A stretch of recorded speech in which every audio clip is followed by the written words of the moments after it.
Hi everybody, thanks for joining us for the first webinar of the year. We've got tonight Jo De Rosa, who's written loads for Soberistas over the last couple of years, and is a really kind of inspirational and well, just a very shining example of how to get over lots of addictions and to be very happy about it.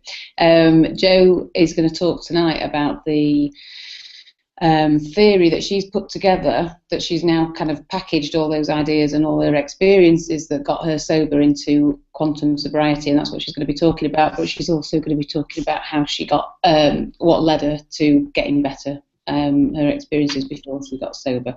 And I'm sure you'll find it really inspiring and helpful. So I'll hand over to Jo, and looking forward to listening. Over to you, Jo. Oh, thank you so much. Really wonderful to be here. I'm a huge fan of Soberistas, and yeah, this is my absolute passion to talk about how to be free in sobriety and not to struggle. I guess my main message really is that you don't have to struggle. I found freedom. I don't think about drinking anymore. I don't want to drink at all anymore. And my tagline now is learning how to create a reality as if you've never been addicted in the first place. So that's really sort of where I'm at right now.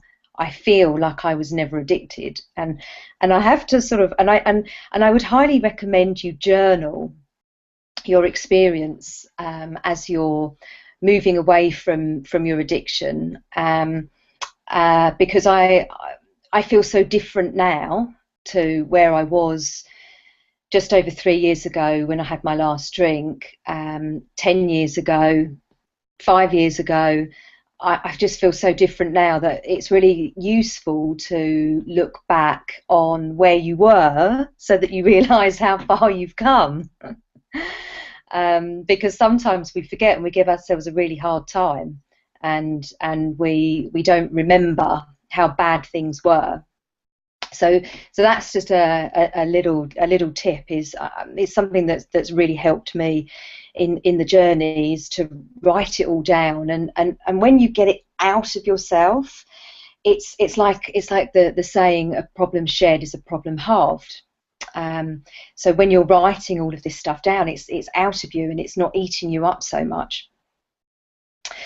So I have been sober. I've got a little app which tells me how many days I've been sober, and I just had a little look before I came on, because I don't look at it, as I say, it's like I was never addicted.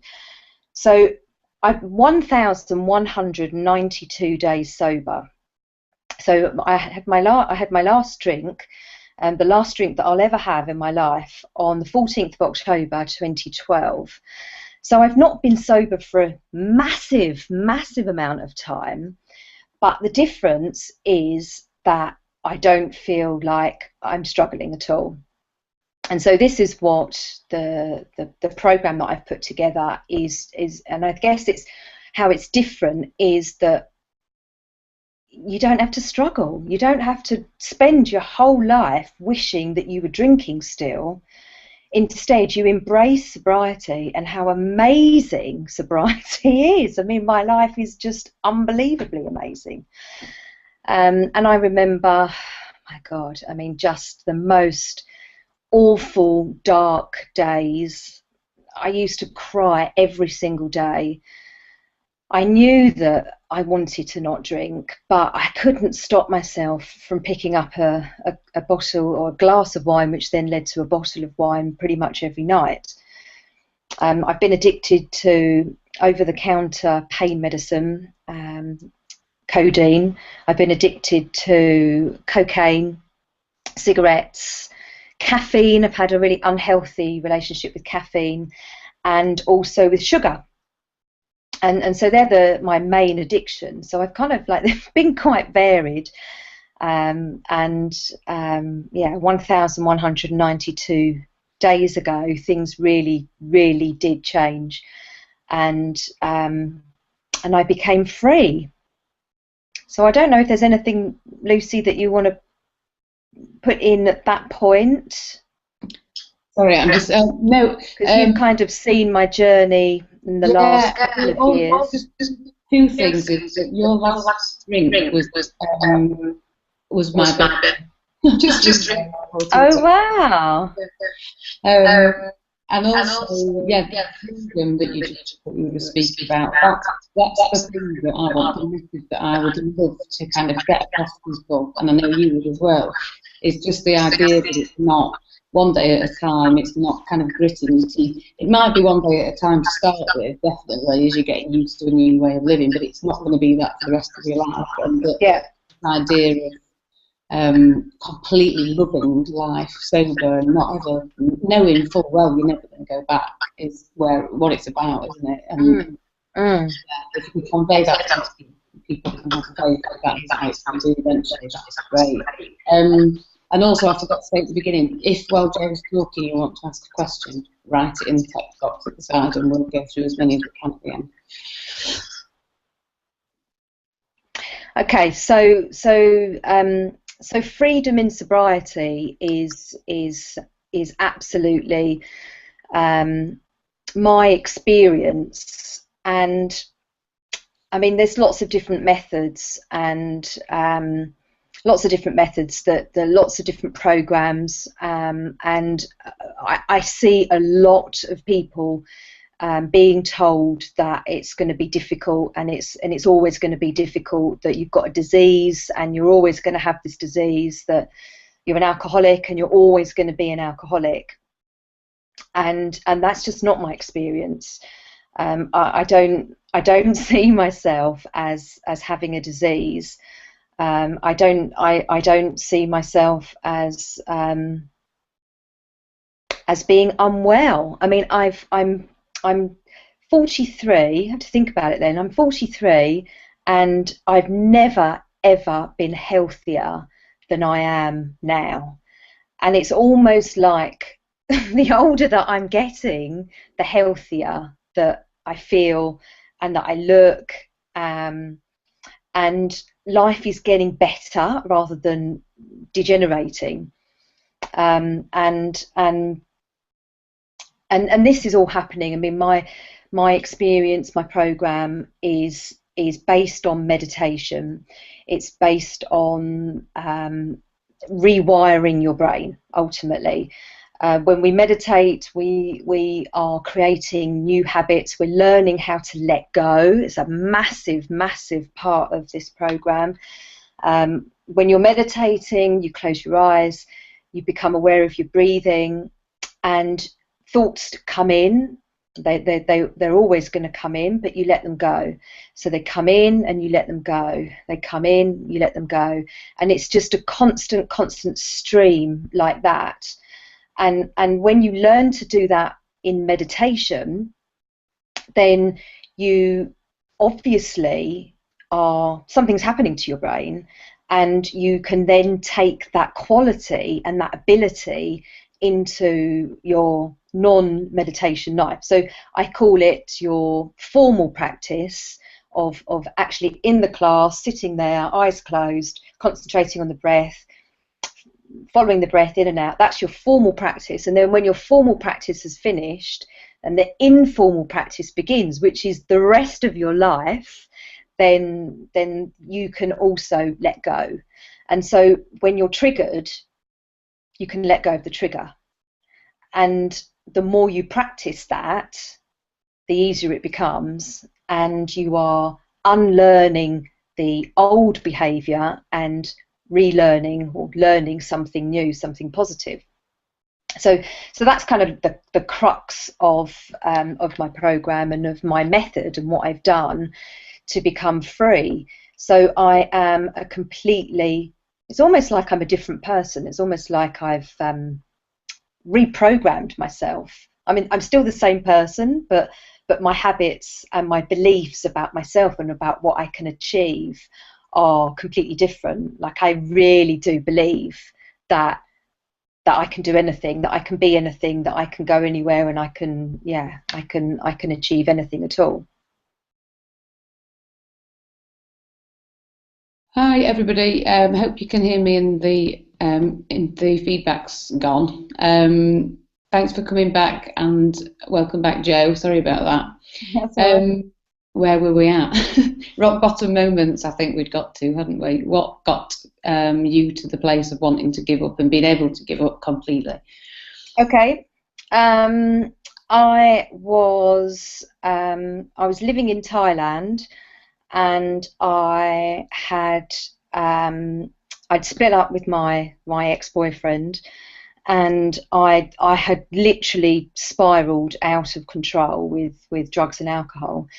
I was living on a party island, and I was partying hard, but I was also teaching yoga, and I was in a really, really messed up place, because it was almost like there was two of me. There was the Jo that where I was and who I'd always been, who was party girl, bit of a good time girl, dancing on tables and dancing all night, and very much on the club scene, cocaine, ecstasy, lots of vodka.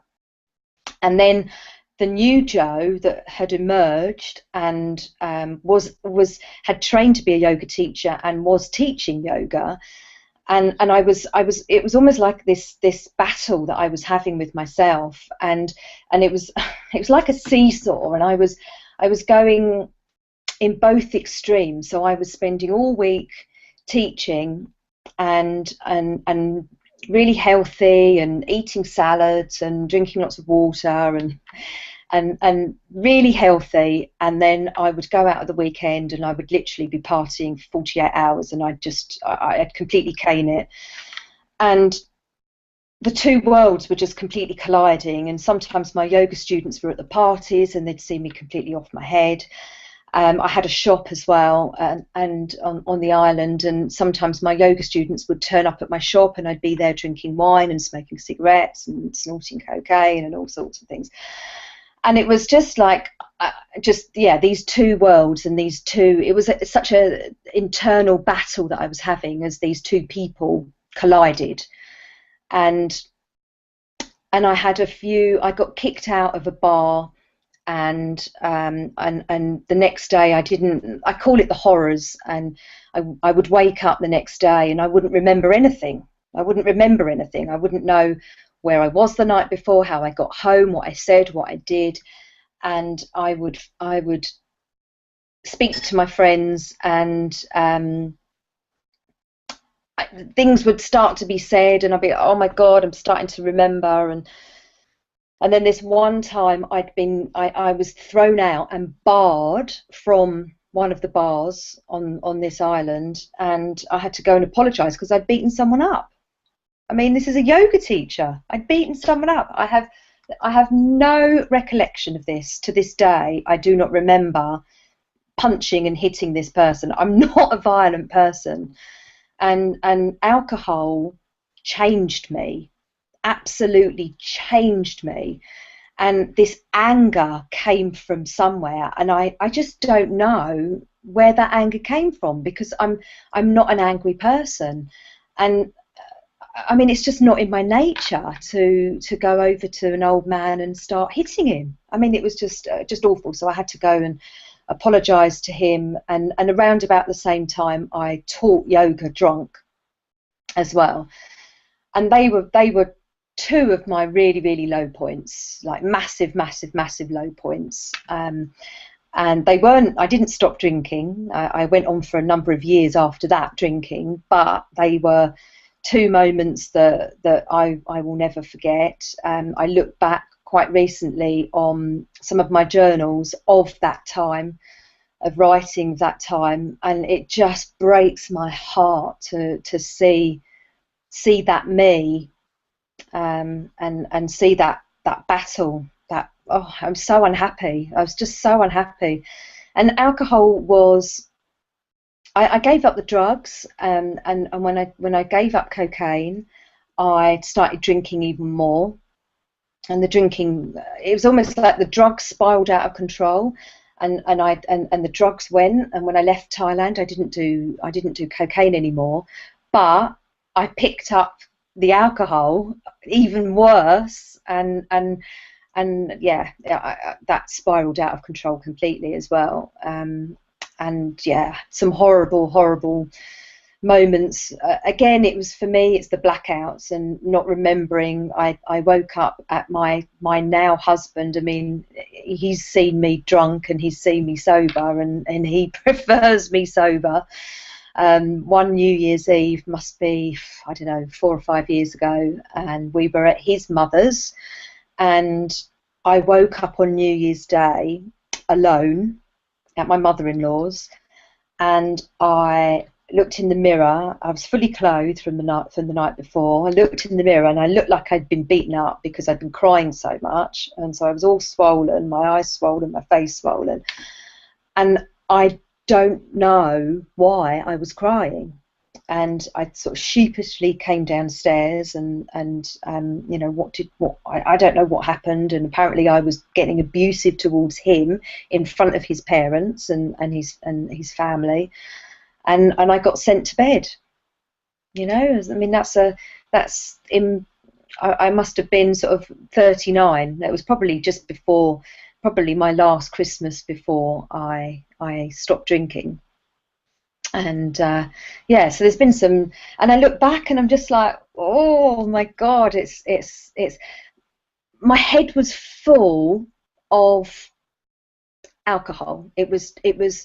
I would wake up in the morning and I'd have the horrors. I'd be like, okay, what did I do? Where was I? How did I get home? What did I say? What did I do? Just completely full of the horrors. And then that would start to wear off and I'd get on with my day. And then there'd be a shift. Somewhere in the day there'd be a shift. And then I'd start to think, okay, am I going to drink tonight? And then I'd start to be thinking, oh, but you don't want to drink, but I do want to drink. You don't want to drink, but you do want to drink. And so the second half of the day would be battling about having that first glass of wine, and then if I had one glass of wine, then it was a whole bottle or 2 bottles or loads of beer, and then it would be blacking out, and the whole cycle repeating. So it was like I was always thinking about alcohol. There wasn't any respite from it. It was just constant, and so now I don't ever think about it. I mean, it's just like it's unbelievable. I don't ever think about it because I'm free. I don't have to think, am I going to drink it's Christmas? Am I going to drink it's my birthday? Am I going to drink it's cold out? Am I going to drink, oh, the sun's come out and I'm going on holiday? I don't have to, none of those factors, none of those triggers happen anymore. It's completely and utterly gone. I don't ever think about it. I'm now never triggered, ever. No triggers. It's incredible. But I'm much longer than you. 5 years in but not much longer. I'm the same. I don't think anymore. I do think alcohol, but not alcohol. And it is that freedom and not you know, well, you call them the horrors, I used to call it the fear, but that morning after, and that was, apart from my hospital night, it was a build-up of the fear for me. It was so many nights where I was terrified, or mornings where I was terrified because I couldn't remember anything of the night before, and I had no idea, and there are still so many nights that have just been lost forever. I have no idea whether I was attacked, you know, sexually assaulted, how I got home, whether I slept with people. It's absolutely horrific that I will never be able to recapture, and it's gone. You know, I've had to just let that go. And it was a build-up for me of those things culminating in my hospital night that created so much fear that was enough to make me stop. And I think that's probably where you got the impetus from, isn't it, by the sounds of it? It's fear. It's just an accumulation of being frightened. Sort of, I suppose in the end it is that the booze has won in a kind of, you know, I felt like I was trying to beat it all the time. I could get on top of it. I could learn to control it. I could learn to moderate. And eventually I just sort of thought, no, I can't. Yeah. Yeah. I mean, why live in that grey area of trying to moderate your drinking? It's just letting it go. It's gone, and now there's complete freedom. Mm. It's just, Yeah, it is. It's so. For me, it was such hard work trying to moderate. It was just exhausting, and yeah, it's so nice and free now that I don't think about it anymore. yeah. So you're. I mean, to kind of move on to a more positive. To give people a bit of hope and a few ideas, I suppose, about how you've done this and how I did it as well. I think I've done it. You've probably done it in a more scientific way, or you've been probably more aware. I don't know of how you've done it, but I think I have mindfulness definitely, and I think I kind of fell into that by accident. But I think you've probably done it more with more awareness because of your yoga history, and but that's been a part of it for me too. So do you want to talk a little bit more about that? Yeah.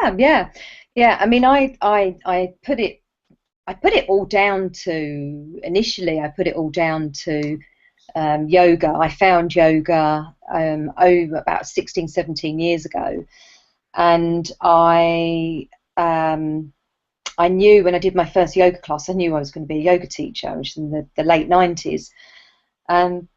And then I went to Thailand and I trained to be a yoga teacher, and I have been teaching yoga for 15 years.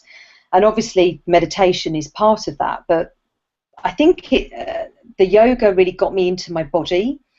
It got me connected to my body, and that's where I needed to start, because I was so out of touch with myself. I mean, I think when we treat ourselves like this, when we treat ourselves with so little regard with addictions, I mean, it's self-harm ultimately. I mean, actually putting yourself through that night after night, week after week, year after year, you're harming yourself. So for me, yoga really got me into my body. It got me connected. It was the real first step for me in my recovery. And I would highly recommend yoga. But everyone's different, It's like some people go walking, some people it's more fitness, some people it's gardening, horse riding. But yoga, you're turning inward and you're starting to look inward, and there's a real connection with your body. So that's my experience, and it massively worked for me. And then what happened, and I didn't know this was going to happen, but what happened was that it let the physical postures and the connection with my body led me to my mind, and the meditation that you do at the end of a yoga class for just a few minutes became much more important. And then I found Buddhism. I just kind of stumbled across Buddhism. I'd been teaching yoga for about 5 years, and I was in India doing another teacher training, and I kind of fell into Buddhism, and I just felt really connected to Buddhism, to this particular lineage of Tibetan Buddhism, and the Karmapa, who I took refuge with, and so I started studying Buddhism, and I got, again, there was a bit of a balance between yoga and meditation, and then the final cog really in the wheel was this. I guess because I had started to notice massively a change in my inner world and my outer world, I then started to really look into and investigate the science behind meditation, and then that's when I bumped into quantum physics as well. And then it was last year, it was actually the beginning of last year, that all of my worlds collided together, and I suddenly realized that all of these things that I'd been doing separately and studying separately, so yoga, meditation and Buddhism, and then the science of it all all came together. And my recovery as well, it all came together, and I realised that it's all the same thing. And it was just a light bulb moment. I mean, I mean, I've taken a lot of drugs and had a lot of highs, but the kind of highs that I'm now experiencing in meditation and in life without all of this struggle is just, I mean, it's beyond anything, any chemical high that I've ever experienced. And I've experienced a lot of chemical highs, a lot of ecstasy, a lot of cocaine. It was always the stimulants that I was into when I was doing my Class A's. I never liked the relaxing drugs. I was like, yeah, come on, let's go, let's party. I wanted to get high. I really wanted to get high. And now what I experience in my meditation in the morning is higher than I've ever been. And there's no come down, and there's no hangover, and then you don't hurt anyone. You're not hurting anyone else, and you're not hurting yourself. And you're actually, by doing this yourself, you're giving the green light to everybody else. And I'm now watching this with my students and with my retreaters and my workshop participants and people that are working with me.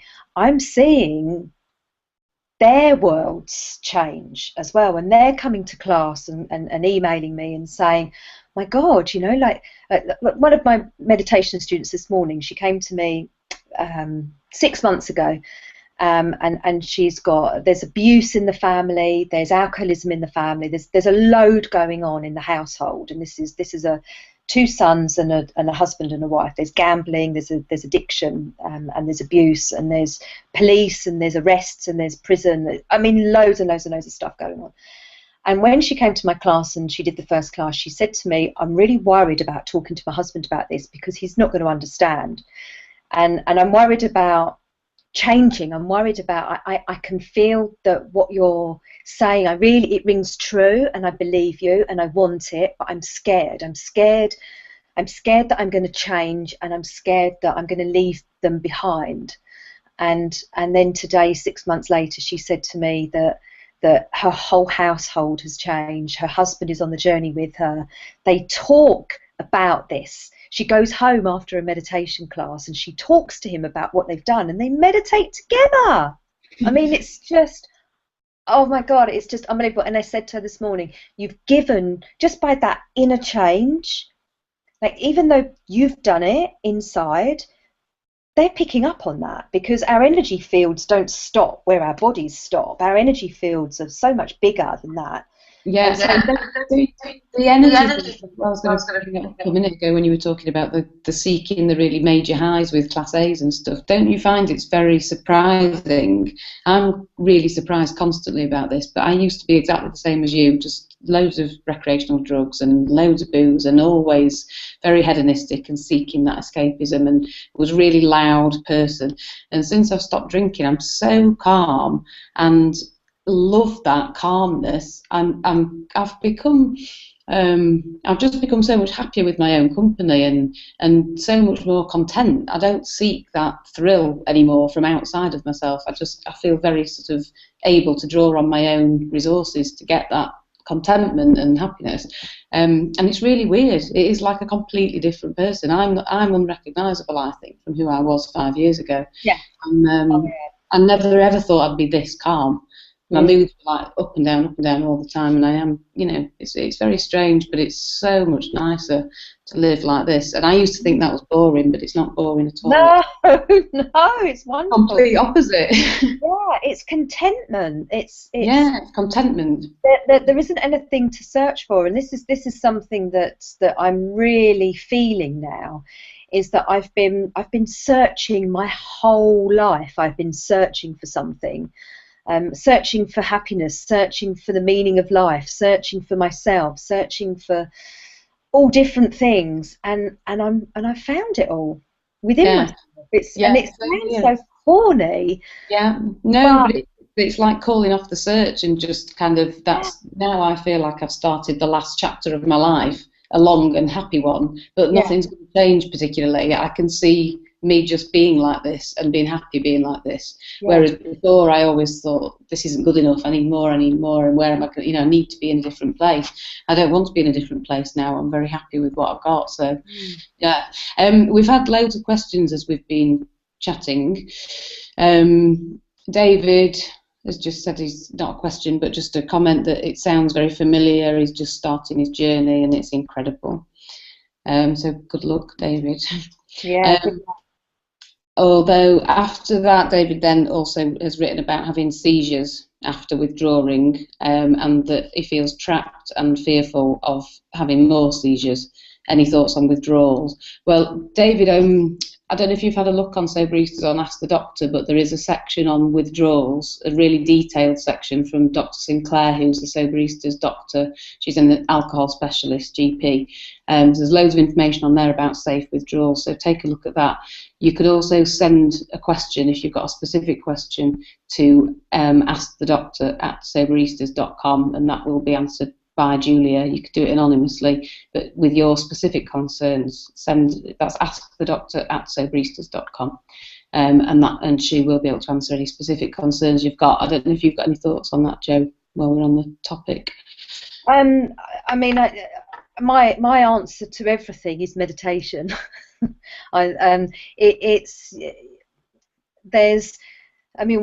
We've wired ourselves up in a certain way. And it's almost like, with the brain is creating pathways and connections, creating habits, and we need to break those and create, and then those networks, those neurons can go off, and they can make new connections in different ways, in more positive ways, and I truly believe that we can. The body is responding to the brain, and if we can work on healing the brain and our thoughts and our awareness, then we can heal our body. And this is very much why I've now stepped back from teaching the physical side of yoga, and I'm now just teaching meditation, because I realised that for me the physical postures was really just getting me connected to the body so that I can get to the brain, and it's the brain which is making all the changes, and our bodies and what's happening to our bodies is really, it's almost like our bodies are giving us warnings, they're giving us messages that something is wrong.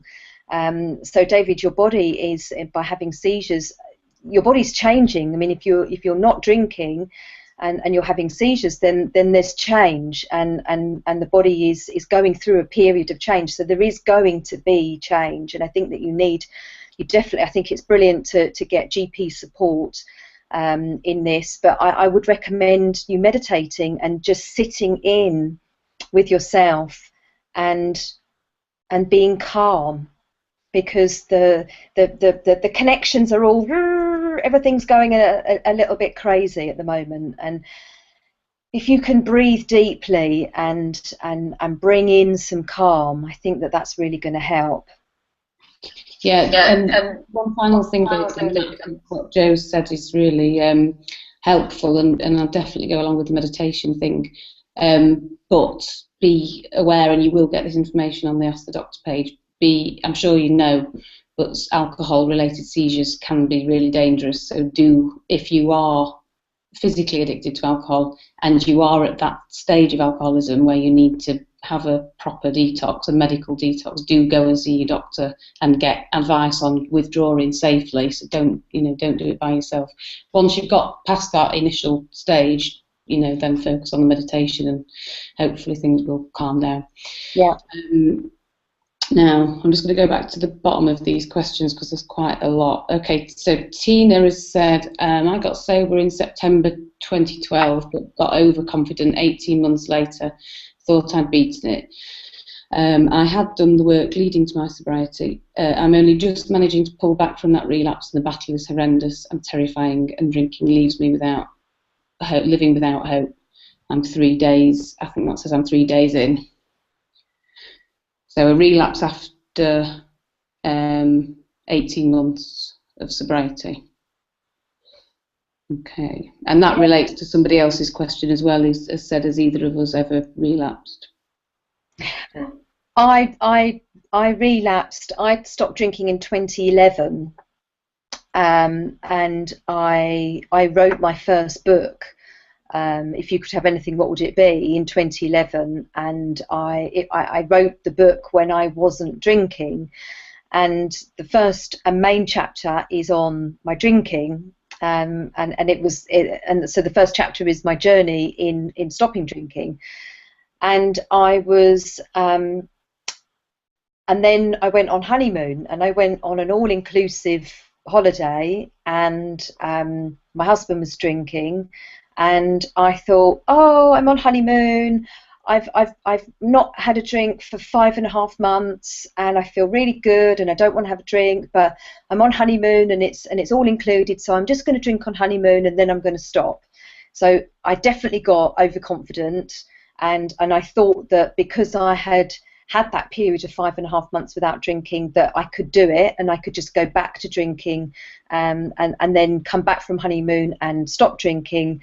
And I came back from honeymoon, and I went and I drank more than I had been drinking ever before. And probably that period, that 6-month period before I stopped in October 2012, was the worst period. Because there was so much remorse, because I'd stopped for 5.5 months and I'd done so well, and there was so much anger and so much frustration because I'd done it, and then I failed. So I think that there's when you're, for those of us that can't stop at one glass, for those of us that seem to have this addictive nature, there is no more drinking. That's it. There's no more drinking. There's no drinking on holiday. There's no drinking on your birthday. There's no drinking to be the life and soul of the party. There's no drinking to commiserate. There's no drinking, and there's absolute. That's it. There's no drinking. So you pick your date. I'm not going to drink from that date. And then that's it. No more drinking, and there's never ever just one drink. And you just have to honour that, like make that commitment to yourself. And my program that's just launched is a year's program, because I really do think that the first year of sobriety is precious. It's like a child. It's like a pregnancy. It needs to be nurtured, and it needs to be cherished, and it needs to be looked after. And then I think once you've done your first birthday, your first Christmas, your first holiday, your first wedding, all of these firsts as a sober person, and you get through that first year. I mean, obviously, Tina, it's 18 months, so you're past that first year. But there can't be that one drink, because for us there isn't one drink.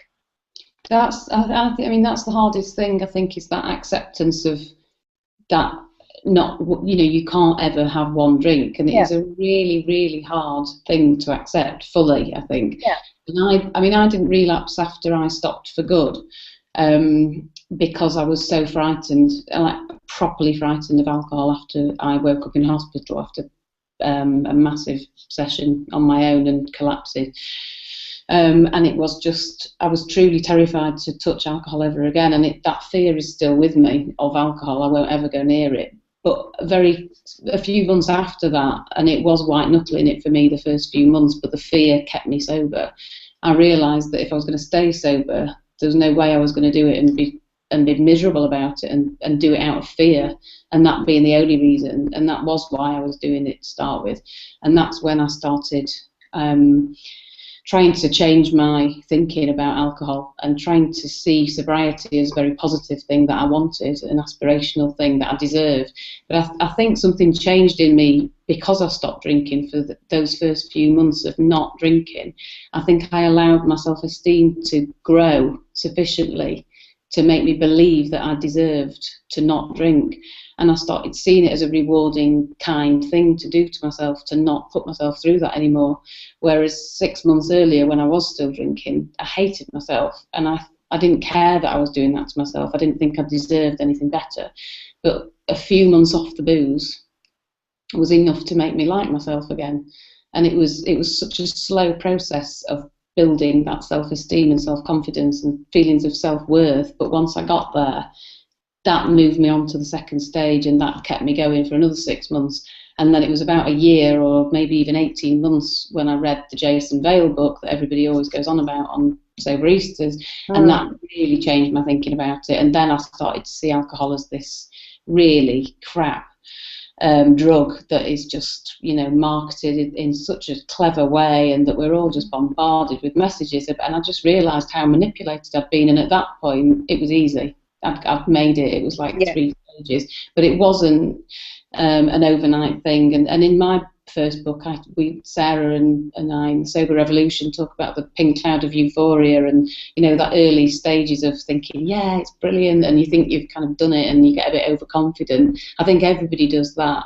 And it does take a long time, and it's helpful, I think, to be realistic when you're right at the beginning. It's a journey that's totally worth sticking with, but it is a bit of a long journey. It's not going to happen in 2 weeks, and it does take a long time to rebuild your confidence and your self-esteem, and to get that not drinking thing completely normal in your life, so everything is okay without a drink. That does take a bit of time, but you will get there again. You've got to believe in yourself. Yeah, and just the knowledge that anything is possible, and surrounding yourself with people as well who support you and who lift you, and I mean, there's loads of Facebook groups and programs, and I mean, I have people moan about Facebook as being a very negative place, but my timeline is so positive because I only surround myself with people that lift me. If people push me down, then that's not that's not my choice to be around those kind of people.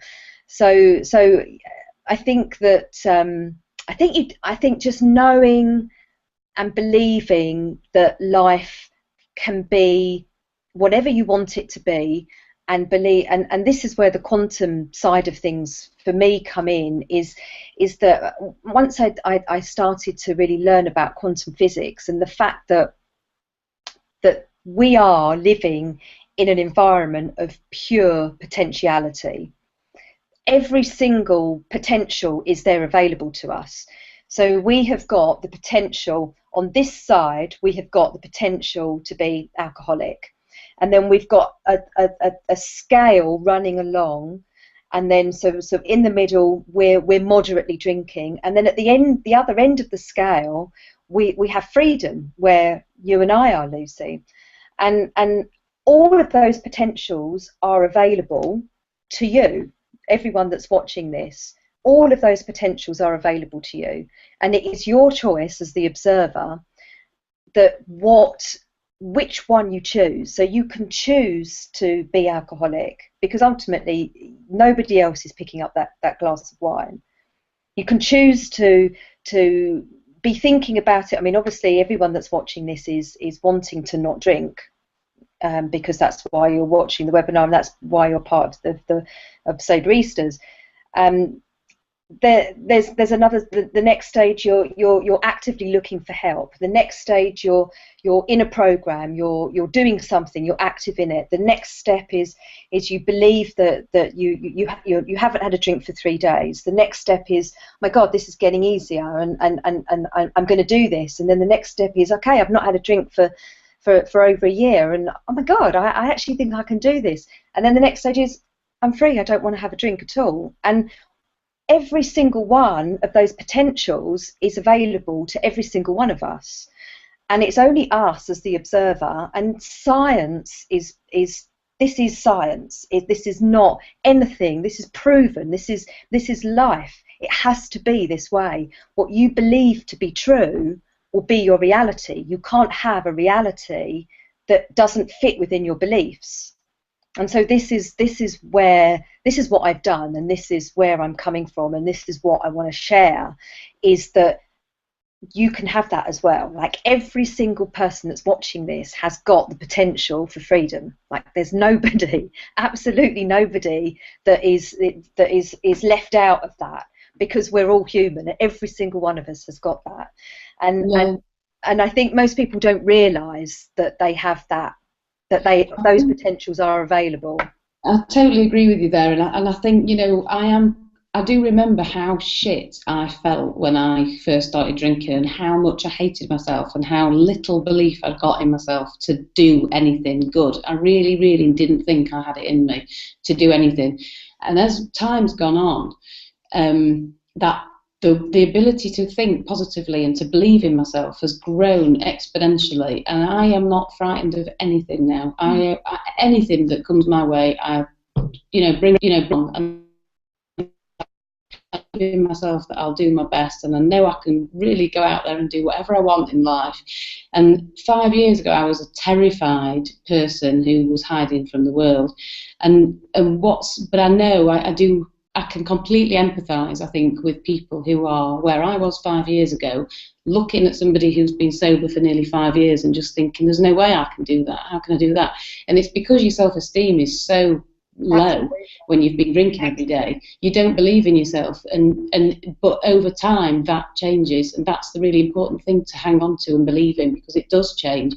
And once that changes, you are capable of doing anything because you believe in yourself. And it's not the world around you that's changing, it's what you believe about yourself inside that's changing. Yeah. And I think that's what you and I have both discovered, isn't it? It's that self-belief has come back. And I never thought I'd have that. Yeah. But it does. Yeah. I mean, the law of attraction is kind of what I'm working with. But the science behind the law of attraction. So your inner world is reflected in your outer environment. So when you change your inner world, then what's outside has to change. Yeah, because the way you talk to people and the way you interact with people changes, and what you go after changes. Instead of hiding away and thinking you can't do anything, you are going out there and chasing your dreams because you think you can. Yeah, I remember being, when I was in Thailand in a really dark place. My shop was a wooden shop, and it had concertina doors. And if I was really hungover, I would literally be hiding with these doors closed. And if someone knocked on my door, I was frightened. It was horrible. Yeah, I remember being frightened of getting on a bus and having to ask the bus driver for, wherever I was going. It was that bad. I'm just going to go back to these questions because we've got, again, loads. Okay, Carol. So she's really looking forward to starting the quantum sobriety course.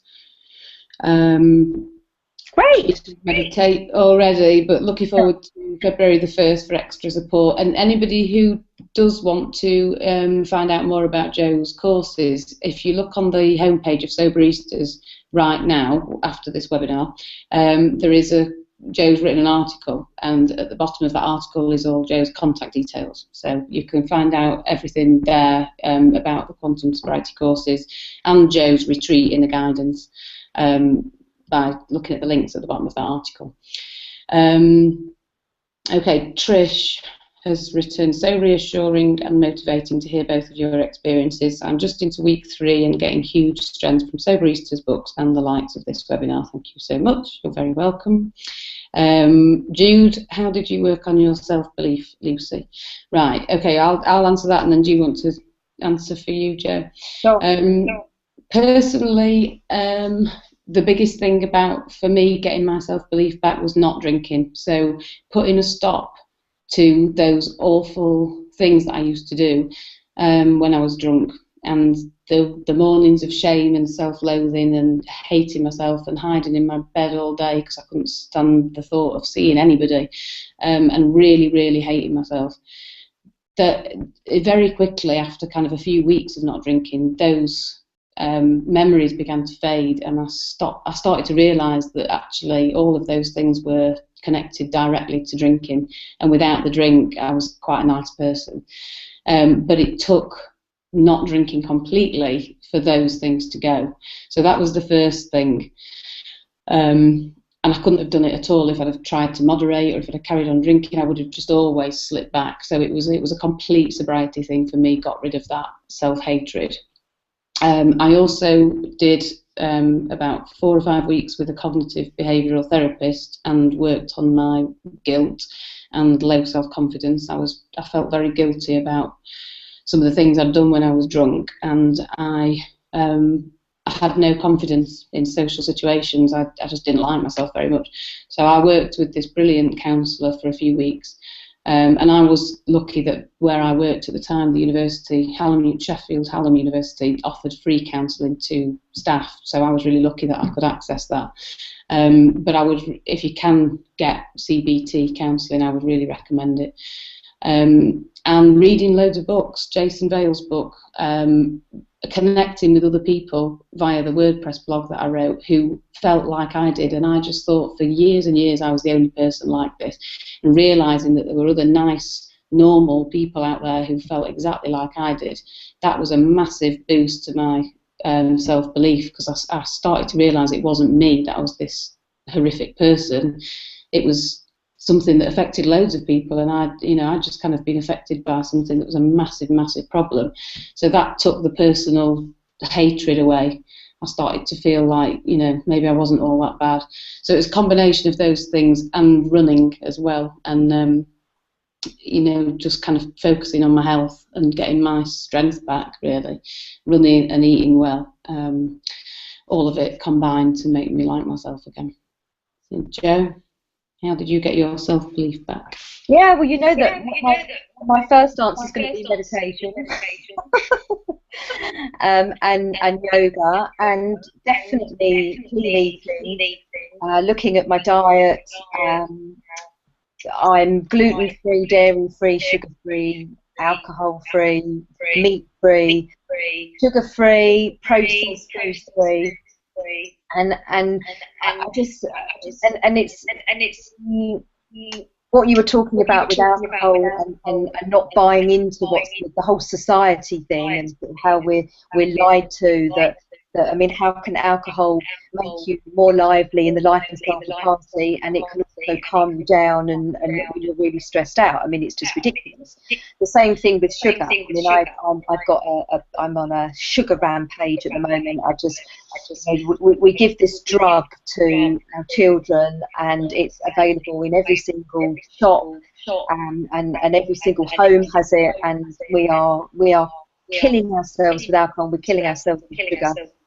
So I haven't had any sugar for 2 years, and that makes me feel very clear, and that makes me feel very clear and healthy and happy, and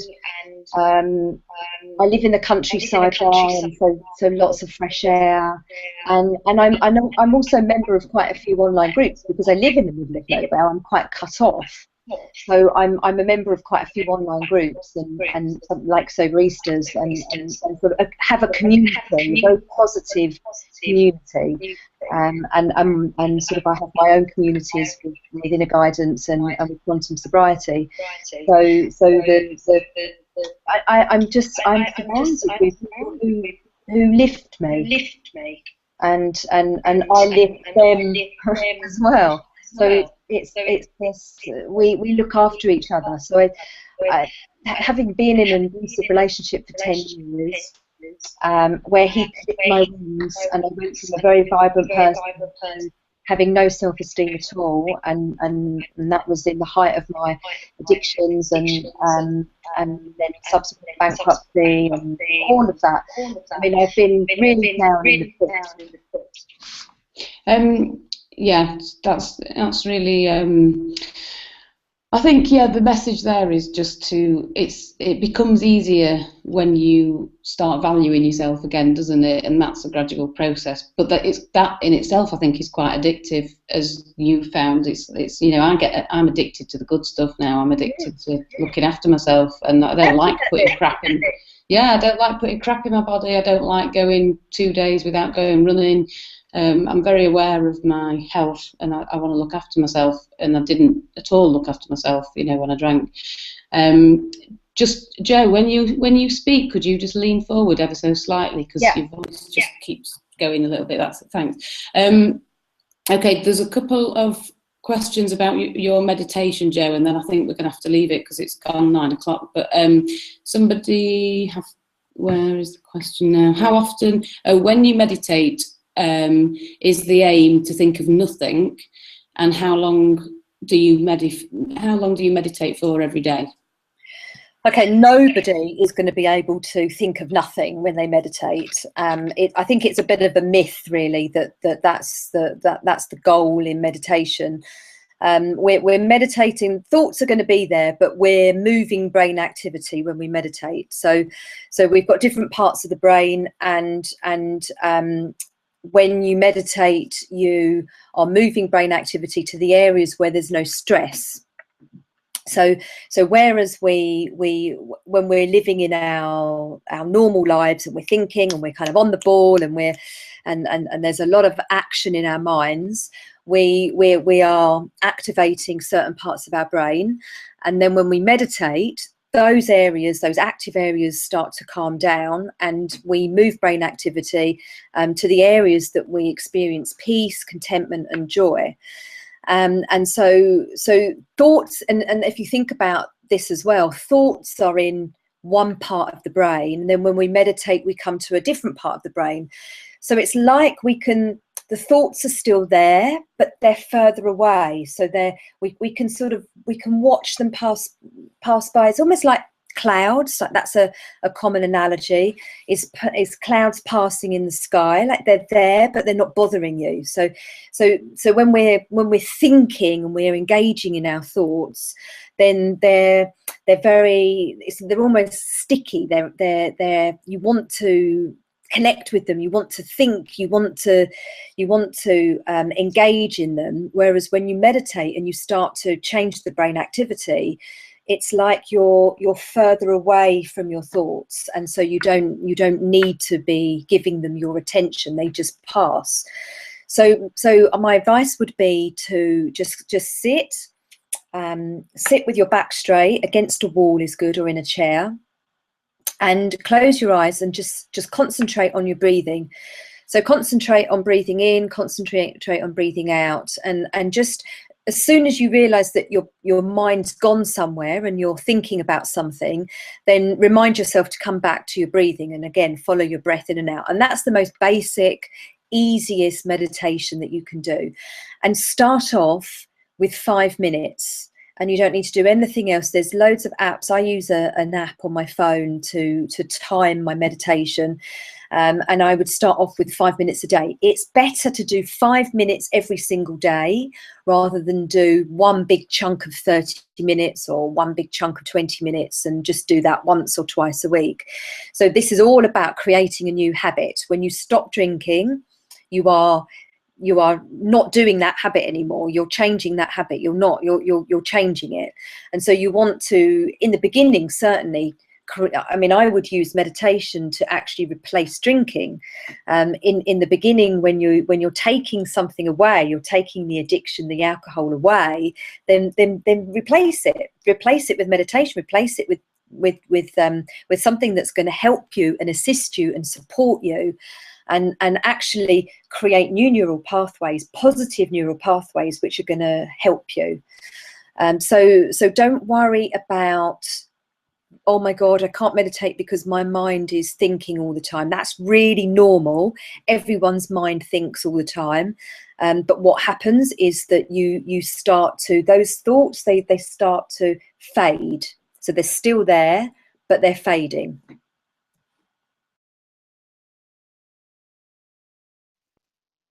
Hi, sorry about that abrupt end. I don't know what happened there. Jo's disappeared, but I'm still here.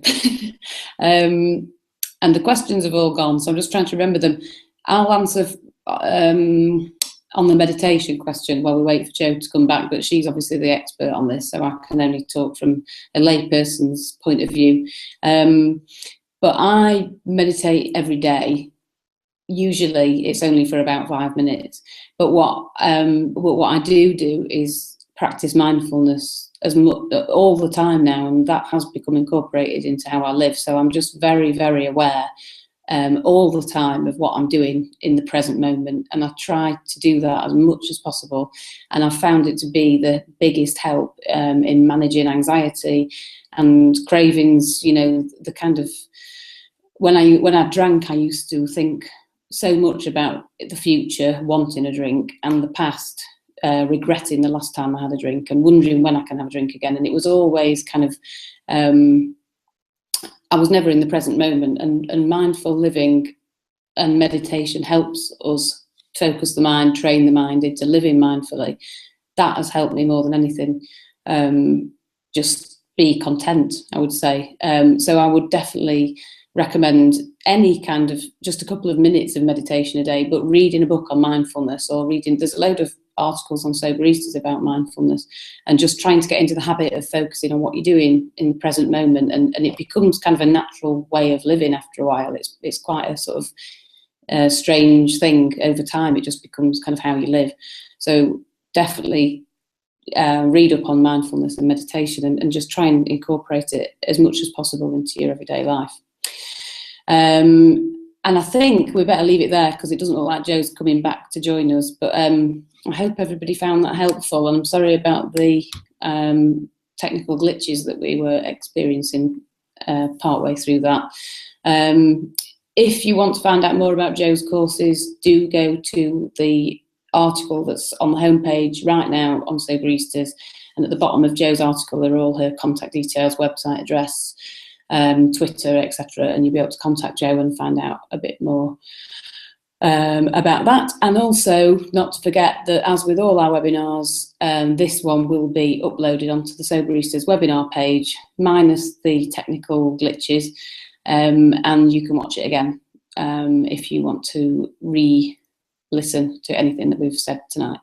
So thanks a lot for joining us. Thank you for sticking with us despite the problems, and good luck, and see you in a few weeks for our next webinar with a yoga expert. All right, see you. Bye.